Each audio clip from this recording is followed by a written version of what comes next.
Il nuovo anno scolastico in Veneto ricomincerà all'insegna delle novità. La prima, più consistente anche da un punto di vista politico, è la riproposizione dei buoni scuola ma parificando istituti statali e privati. Confermato il finanziamento di 5 milioni di euro per garantire sconti che vanno dai 200 euro per gli studenti delle elementari ai 350 per quelli delle superiori. L'unica differenza sarà nel criterio di assegnazione, oltre al reddito si valuterà anche il merito. Confermato anche il tetto del 30% sulla presenza di studenti extracomunitari in classe. I bambini, i ragazzi possono essere integrati solo se sono in un giusto equilibrio, solo se conoscono bene la lingua italiana, solo se attraverso questa possono apprendere le altre materie.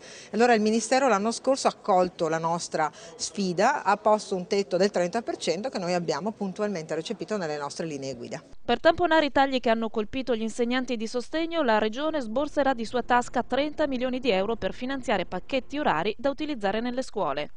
Così abbiamo accantonato una cifra considerevole, 1 milione di euro, per poter dare pacchetti di orari per gli insegnanti di sostegno, per i ragazzi, per i bambini disabili e per l'alfabetizzazione, quindi per l'insegnamento della lingua italiana.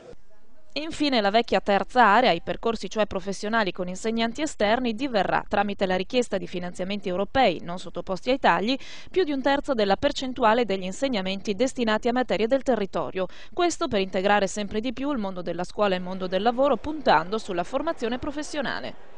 Gli istituti professionali di Stato, gli istituti tecnici oggi garantiscono l'inserimento lavorativo, lo dico alle famiglie venete, che molto spesso mandano i figli a iscriversi ai licei immaginando che lì ci possa essere maggiore certezza. Non è così. Gli istituti professionali, formazione professionale, istituti tecnici danno garanzia di posto di lavoro e allora è su questi che noi investiamo.